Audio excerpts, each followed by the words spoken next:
Hello, and thank you for taking time to visit the channel. Listen, when it comes down to building wealth, there's several components. There's a lot of things, a lot of subjects you can get into. You can dig deep into it. You can get into all of the financial scenarios. You can get into the financial documents, the income statement, balance sheet. You can get into all those things. You can get into how to purchase, strategies to purchase, things you should do, revenue. All these different subjects are the meat. Once you get inside of the heart of building wealth. But before you get into all of that, before you get into the heart, there's a foundational truth that must first be established, or you will struggle and you will have your progress into developing wealth that'll be totally prolonged. That thing is this: the mindset. The mindset. There's a scripture in the Bible that says, as a man thinketh, so is he. As a man thinks in his heart, as he thinks, his reality, his attitude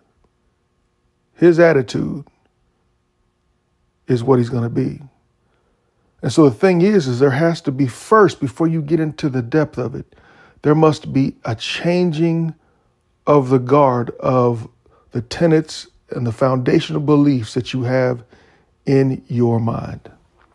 You must begin to start stretching yourself to begin to believe differently, to think differently, and to begin to start setting the foundation for you to be able to understand the principles that are necessary in order for you to be wealthy. There is a mindset to being wealthy. And so the first thing that needs to happen is there is a mental paradigm shift. We'll get more into this in future discussions, future lessons, but there must be a mental paradigm shift.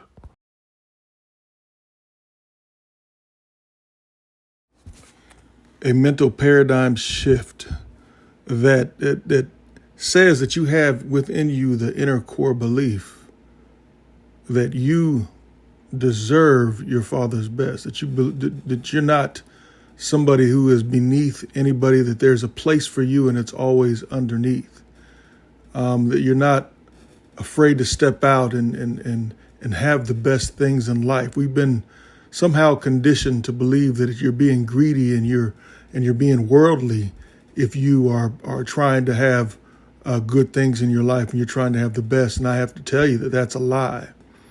As a man thinketh, so is he. That's Proverbs chapter 23, verse 7. You have to first believe that you deserve the best, that you deserve good things. And once you, establish that and get that in your heart, you then need to start building yourself towards that level of expectation. There is indeed a mental paradigm shift that needs to take place in order for you to wrap your mind around the concepts and the beliefs and the things that are necessary, the strategies that are going to get you there. If you don't get that mindset right, you're going to continually sabotage yourself. You're going to feel as if something deep down in you is going to believe that there's something about you that doesn't deserve to do better than the people that you left behind. You might have family members that aren't doing so well financially, and you might have left your environment and left some people behind for a reason.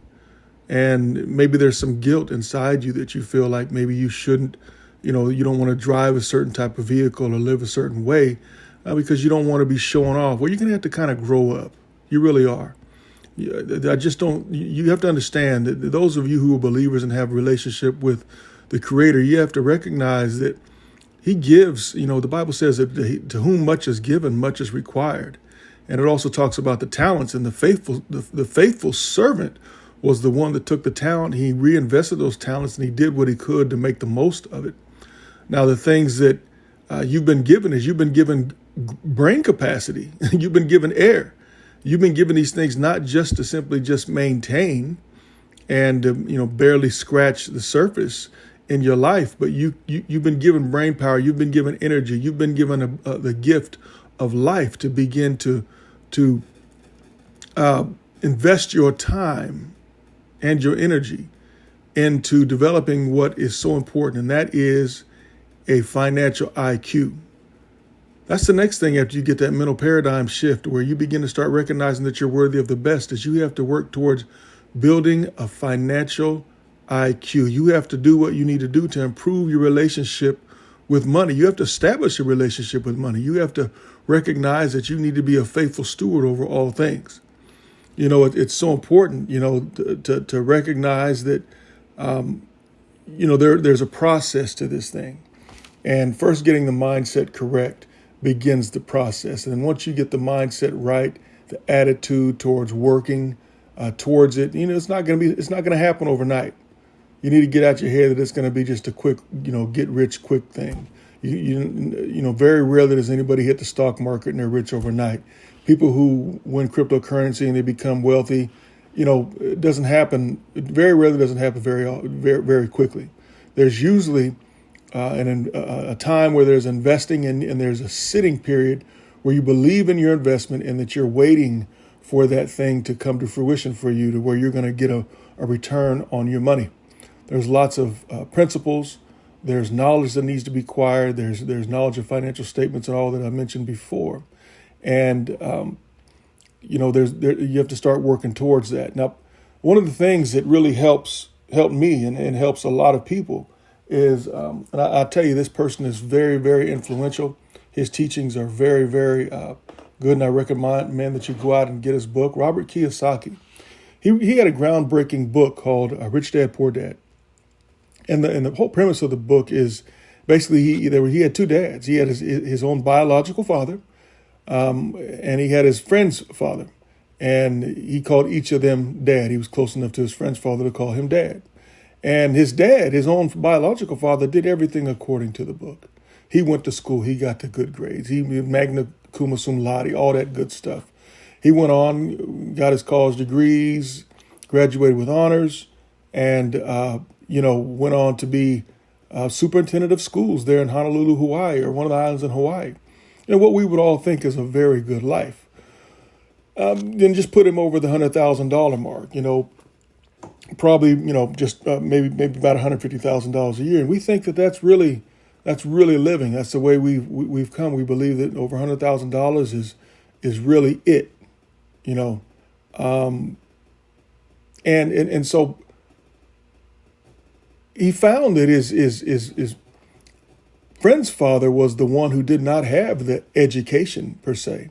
He did not have all of the scholastic achievements and whatnot. He, was indeed the one that was wealthy, though. What's the difference between the two men?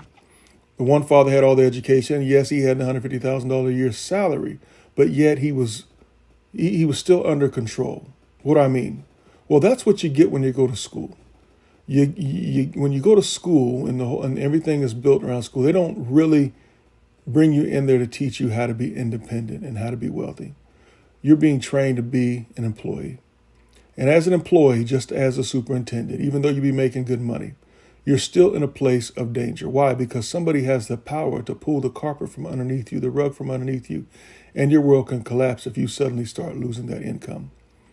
What you want to be is what the friend's dad began to acquire. He developed and he had a financial IQ. And simply, as Robert Kiyosaki lays out in the book, he became very successful at the game of Monopoly. Buying assets, taking the asset, letting it bring in passive income every month, put one house on the land, 2 houses, 3 houses, 4 houses, just like we did Monopoly. It took down the houses and put up a hotel. And he really mastered that game of assets versus liabilities. Again, but the time was invested to develop the financial IQ. Remember, they're not in school to teach you these things. They're in there. They have you in there. The system is set up to create more employees so that the people who have the financial IQ can become wealthy. You might be interested to know that the Rockefellers back in the day were the educational system in the United States had to be approved by them. Now, what's that tell you? You know about the captains of industry, the J.P. Morgans, which is banking. Captain of industry, yes. Chase Manhattan Bank today. You had Rockefeller, who was still in oil. And you had You had the Carnegies and who was oil and steel, and they began to start crossing over into other realms of industry.